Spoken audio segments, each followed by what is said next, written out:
বলা হয়ে থাকে জন্মিলে মরিতে হয়, মৃত্যুই সত্য, মৃত্যুই স্বাভাবিক।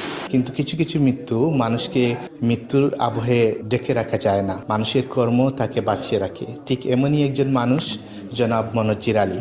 পিলেতে উপজেলা পর্যায়ে প্রতিষ্ঠিত প্রাচীনতম সংগঠন বিয়ানীবাজার জনকল্যাণ সমিতি ইউকে, এই প্রতিষ্ঠানের মনোজির আলী দীর্ঘদিন ছিলেন উপদেষ্টা এবং সভাপতির দায়িত্ব পালন করেছেন। এই বিলেতে ডায়াসপোরা কমিউনিটিতে বাঙালিদের অনেকগুলো অবদান আছে, সেই জায়গাতে মনোজির আলীর অবদান আছে। বিয়ানীবাজার থানা জনকল্যাণ সমিতি ইউকে অনেকগুলো কাজ করেছে এই কমিউনিটিতে, সেই জায়গাতে মনোজির আলীও রেখেছেন অবদান। মনোজির আলী গত হয়েছেন, কিন্তু তাকে নিয়ে বিয়ানীবাজার থানা জনকল্যাণ সমিতি এবং সংগঠক যারা আছেন এবং স্বজন প্রিয়জন কিংবা শুভাকাঙ্ক্ষীরা আজকে মিলিত হয়েছেন। আজকে তার জন্য প্রার্থনা করেছেন, তার রুহের মাগফিরাত কামনা করেছেন এবং তার অনেকগুলো ভালো কর্ম নিয়ে আজকে স্মৃতিচারণ করা হয়েছে। মনোজির মিয়া একজন সহজ সরল মানুষ আছে, বড় আত্মার মানুষ আছে। আমরা যে সময় চাইছি কোনো কিছু কোনো ব্যাপারে আনামাতিয়া পকেটে হাত হারাইয়া দিলেইটা আমরা মিস করিও নাকি অনেক। তিনি রিয়েলি খুব পরিচিত মানুষ আসলা সমাজের সব রকম সংস্থার মাঝে তাই আসলা, মেম্বার চেয়ারম্যান সেক্রেটারি সব জায়গাতেও আসলা। আমাদের আরো অনেক মারা গেছেন আমরা এই সমিতি কমিটি আমরা বিয়ানীবাজারের। আমি সবার মাগফিরাত কামনা করি, আল্লাহ যেন ওনাদেরকে বেশ নসিব করেন। মনোজির ভাই থাকলে আমরা হাসি খুশি করতাম, এখানে ঠেলাঠেলি করতাম, কথা দিয়া দেখতাম, আমরা খুব ভালো লাগতো। মনোজির ভাইও কোনোদিন বেজার হইতা না। মনোজির ভাই অত সরল মনে মানুষ আসলা, আমি কি তা কইমু এটা আপনারা আরো ভালো জানোইন। তাই টেলিফোনও লাগলে বড় লম্বা করিয়া টেলিফোন করতা, খুব লম্বা টাইম নিয়ে আর করতা, বুড়া লাগতো না, কন্টিনিউ মাতিতাম। অত্যন্ত ভালো মানুষ আসলা, অত ভালো মনের মানুষও আসলা। তাই আমরা বিয়ানীবাজার থানার মাঝে আর হাসি খুশি করনে আল্লাহ মানুষ ইতার ফিরিয়া আইতা নাই। মনোজির ভাই সম্বন্ধে যত কইবার শেষ হইতো নাই। আমি অত্যন্ত দুঃখ মন নিয়ে স্মরণ করলাম মনোজির বাইরে। আমরা যত মিটিং করছি সব মিটিংও মনোজির বাইরে উপস্থিতি পাইছি এবং তাই খুব পালা মনের মানুষ আসলা, খুব সরল মানুষ আসলা। আমরার যে কোনো ডাকত তাই সবসময় আগে আইয়া আমরা সাহায্য সহযোগিতার হাত বাড়াইয়া দিছেন, আমরা লগে সুন্দর হাসি মুখে মাতিছেন। আমরা থানে কোনো সময় ডং করিয়া হইতাম সেট সাপ হইলে খুব খুশি হইতাম। এটা মনে হয় সবসময় চিন্তা করি, যখন মনোজির ভাইয়ের মুখ মনে পড়ে তখনও তানে স্মাইল মুখে দেখতাম, মনে হয় যে তাই আশিরা আল্লাহ থানে খবরের আজাব মুক্ত করিয়া জান্নাত পাশে খরকা। মানুষের জীবনে দুইটা সফর আছে, একটা সফর হলো দুনিয়াদারি সফর, একটা সফর হলো আখিরাতের সফর। দুনিয়াদারি সফরে প্রত্যেকে সাহায্য করতে পারে, কিন্তু আখিরাতের সফর হলো নিজের যা করবার আর নেই। মনোজির ভাই সমাজে যা করছে, এই সমাজে যে পুঁজিটা করছেন এটা তার আখিরাতের জীবনে সামনে লাগবে। আমরা দোয়া করি আল্লাহ তাদের জান্নাতে ফেরদৌস দান করুক। সমাজও যারা দেয় তারা ঘুমায়। এর লাগে এইসব আলোচনা থেকে আমরা শিক্ষা নেওয়া উচিত যে আমরা সমাজের লাগে কাম করতাম, সমাজের লাগে কাম করলে আমরাও মৃত্যুর পর আমরা লাগে যারা আলোচনা করবো, এই আলোচনাটা আমরা লাগে একটা আখিরাতের পুঁজি হিসাবে খাড়া হয়ে গেল। অনেক গুণ ছিল মনোজির ভাই। সামাজিকভাবে আমার মনে হয় তার জীবনের যতটুকু সময় তাই খাটাইছেন মানব সেবায়। সিন্স 2004 আমরা একলগে আসলাম, আমি আসলাম জনকল্যাণ সমিতির সেক্রেটারি আর তাই আসলাম ট্রেজারার। এই সময় আমরা বন্যার লাগে বাংলাদেশও গেছিলাম, প্রোগ্রাম করছি জনকল্যাণ সমিতি এবং ট্রাস্টের পক্ষ থাকিয়া। অনেক স্মৃতি আছে মনোজির ভাইয়ের লগে, যে স্মৃতিগুলো বর্ণনা করলে লম্বা সময় লাগবো। আমি তার স্মৃতিচারণ করি আর এবং তার মাহফিরাত কামনা করি। আলহামদুলিল্লাহ, আল্লাহ তানে জান্নাতুল ফেরদৌস দান করক। আর খুব হাসি খুশির মানুষ আসলা, খুব দিলকুলা মানুষ আসলা, যে কোনো জিনিস মাততে চান তার মুখ থাকি মাঝিটা বুক থাকিও মাতিটা, কোনো জাতের কোনো দিয়ে রাখতাম না। আল্লাহ তানে জান্নাতুল ফেরদৌস দান করক।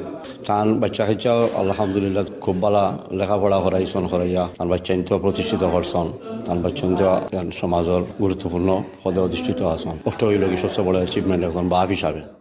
মরহুম মনজির ভাই আমার বড় ভাই, আপনারা চিনেন। মরহুম বীর মুক্তিযোদ্ধা রাজনীতিবিদ আলতাফ হোসেনের ক্লাসমেট ছিলেন, অত্যন্ত ঘনিষ্ঠ বন্ধু ছিলেন। সেই সূত্রে আমি লন্ডন আসার পর থেকে মনজির ভাইয়ের সাথে আমার খুব ঘনিষ্ঠ সম্পর্ক ছিল এবং মৃত্যুর আগ পর্যন্ত প্রায় 2-3 দিন পর পর তিনি আমাকে ফোন করতেন। ঘন্টার পর ঘন্টা বিয়ানীবাজারের বিভিন্ন অতীত ইতিহাস নিয়ে আলাপ আলোচনা হই। আমার কাছে সবচেয়ে বড় একটা জিনিস হইল মনজির ভাইরে লইয়া আমরা 2017 সালেও বিয়ানীবাজার পিএইচজি হাই স্কুলের 100 বার্ষিকী আমরা পালন করছিলাম লন্ডন। খুব সাকসেসফুল ভাবে পালন করছিলাম এবং মনজির ভাই অত্যন্ত একজন দৃঢ়চেতা মানুষ ছিলেন, মানে এক কথার মানুষ ছিলেন, যা বলতেন তা করতেন আর কথার তাকে ডুলিতেন না।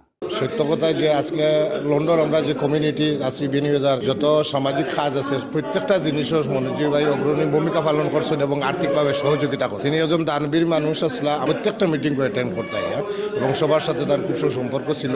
আল্লাহ যেন তাদের জান্নাত নসিব করে। আমরা আসলে যত মানুষও আমরা লস করিলাই তখন ও মানুষের মর্যাদা বুঝি।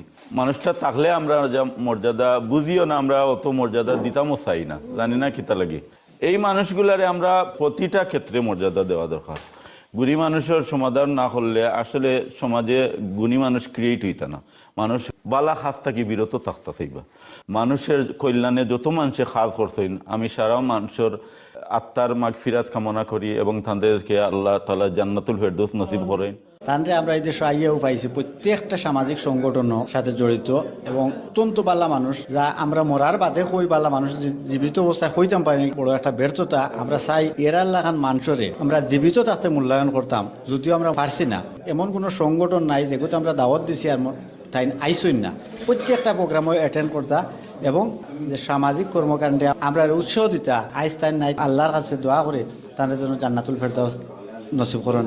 উনি একজন দানবীর ছিলেন এবং উনি শেষ বয়সে এসে বিয়ানীবাজারে শিক্ষার প্রসারের জন্য একটি কলেজ প্রতিষ্ঠার খুব জোরালো প্রচেষ্টা চালিয়েছিলেন। কিন্তু আমাদের যে সামাজিক এবং পারিপার্শ্বিক পরিস্থিতি, প্রতিহিংসা পরায়ণতার কারণে এটি সম্ভব হয়ে ওঠেনি। মনজির ভাইয়ের এই আশাটুকু পূরণ হয়নি। আমরা চেষ্টা করব বিয়ানীবাজারে শিক্ষার আলো ছড়িয়ে দিয়ে মনজির ভাইয়ের সেই আশাকে প্রতিস্থাপন করার জন্য। 26 বছরের পরিচয় মনজির ভাই। মনজির ভাই একটা গুণ আছে যে মনজির ভাই যে কথা গুণা হইতা এবং সব সময় তাই সত্যর পথে থাকতাম। সব সময় সৎ সাহস ছিল মনজির ভাই এবং সব সময় সত্য কথা বলতে। এখন সিচুয়েশনে এই সত্য কথা বলার মানুষটা আমাদের খুব কম। আমি তার মাগফিরাত কামনা করি এবং দোয়া করি আল্লাহ যেন তাদের জান্নাতুল ফেরদাউস নসিব করেন। আজকের এই শুকসভাটা অত্যন্ত সুন্দরভাবে সমাপ্ত হয়েছে। আমরা অত্যন্ত গর্বের সাথে বলতে পারি যে আমাদের মনজির ভাই একজন নিবেদিত প্রাণ ছিল বিয়ানীবাজারের মানুষদের সাহায্য সহযোগিতার জন্য। উনি আপ্রাণ চেষ্টা করতেন। ওনার রুহের মাগফিরাত কামনা করছি। প্রতিটি মিটিংয়ে উনি এসে উপস্থিত হয়েছেন। শারীরিক অবস্থা খারাপ থাকলেও ওটাকে ভুলে আমাদের মাঝে এসে উপস্থিত হয়ে আমাদেরকে অনেক সময় অনেক সুপরামর্শ দিতেন। এগুলো আমরা এখন মিস করতেছি। ওনার পরামর্শগুলা আমাদের যেগুলো মুরব্বিয়ানরা আছেন ওনারা সবসময় আমাদের মিটিংয়ে আসেন, আমাদেরকে সুপরামর্শ দেন। বিয়ানীবাজার জনকল্যাণ সমিতিকে এগিয়ে নেওয়ার জন্য আমরা কাজ করে যাচ্ছি। ওনারা আমাদের জন্য দোয়া করবেন আর আমরা সবাই মিলে এই সংগঠনের কাজ করে যেতে পারি। প্রথমে সবাইকে ধন্যবাদ জানাচ্ছি আজকের এই অনুষ্ঠানকে সফল করার জন্য। সবাই একটাই জিনিস প্রতিমান হয়েছে যে সমাজে ভালো কিছু করলে এবং ভালো কাজ করলে সমাজের জন্য এভাবেই সবাই একসাথে আসে এবং সবাই এই ভালো কাজের প্রতিদান দেয়। মনজির ভাই অত্যন্ত ভালো মানুষ ছিলেন, সামাজিক মানুষ ছিলেন, সমাজের জন্য অনেক কিছু করেছেন। ওনার জন্য আমরা প্রার্থনা করি আল্লাহ যেন ওনাকে বেহেশত নসিব করেন। এই সমিতির প্রতিষ্ঠা লগ্ন থেকে এখন পর্যন্ত যত আমাদের মুরব্বগত হয়েছেন তাদের রুহের মাগফিরাত কামনা করি। সমাজে ভালো কাজ করলে মানুষ স্মরণীয় হয়ে থাকেন। সমাজে মানবিকতা এবং সততার যেমন মূল্য আছে, ঠিক তেমনিভাবে এই ক্ষণস্থায়ী জীবনে মৃত্যুটাকেও জয় করে থাকা যায়। আজকে মনজির আলীকে নিয়ে শোকসভায় সেটাই তুমুলভাবে উচ্চারিত হয়েছে। মনজির আলীর শোকসভা থেকে আনোয়ার ইসলাম অবি, 52 বাংলা। লন্ডন থেকে প্রচারিত কোটি প্রবাসীর কণ্ঠস্বর 52 বাংলা। 52 রক্তস্নাত প্রতিশ্রুতি আমাদের স্পন্দন। মহান মুক্তিযুদ্ধ আমাদের চেতনার উৎস। 52 বাংলা টিভি, বাংলা সংযোগ দেশে দেশে। Connecting Bangla globally.